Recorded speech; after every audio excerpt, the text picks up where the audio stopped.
പുതിയ സീസണിൽ പുത്തൻ പ്രതീക്ഷകളുമായാണ് ഗുജറാത്ത് ജയൻസും UP വാരിയേഴ്സും എത്തുന്നത്. ടീമിൽ അടിമുടി പൊളിച്ചെഴുത്തുമായാണ് ഗുജറാത്ത് 4ാം സീസണിൽ കളം വാഴാനെത്തുന്നത്. താരലയലത്തിന് മുന്നോടിയായി ടീമിൽ നിലനിർത്തിയത് ക്യാപ്റ്റൻ ആഷ്ലി ഗാർഡനറിനെയും ബേത്ത് മൂണിയെയും മാത്രം. സോഫി ഡിവൈൻ, ജോർജിയ വർഹാം, കിം ഗ്രാത്ത് തുടങ്ങിയ വിദേശ താരങ്ങളോടൊപ്പം രേണുക സിംഗ്, യാസ്തിക ഭട്ടിയ എന്നീ Indian താരങ്ങളെയും ടീമിലെത്തിച്ച് കരുത്തുകൂട്ടി Gujarat.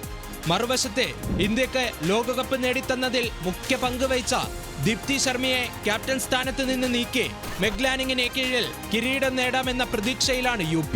Phoebe Litchfield, Harleen Deol, Sophie Ecclestone, Shweta Sehrawat, Pratika Rawal, Kranti Goud, Shikha Pandey, Malayali താരം ആശാ ശോഭന തുടങ്ങിയവരോടൊപ്പം യുവനിരയുമാണ് UPയുടെ കരുത്ത്.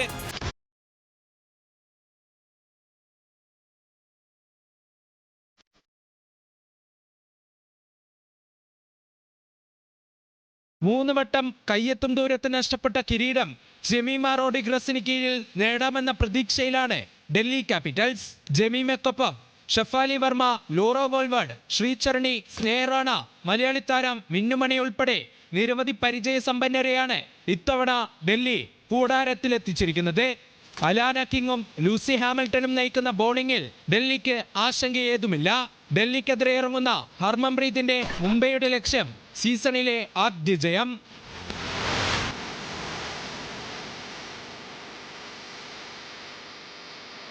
Sports desk, news Malayalam.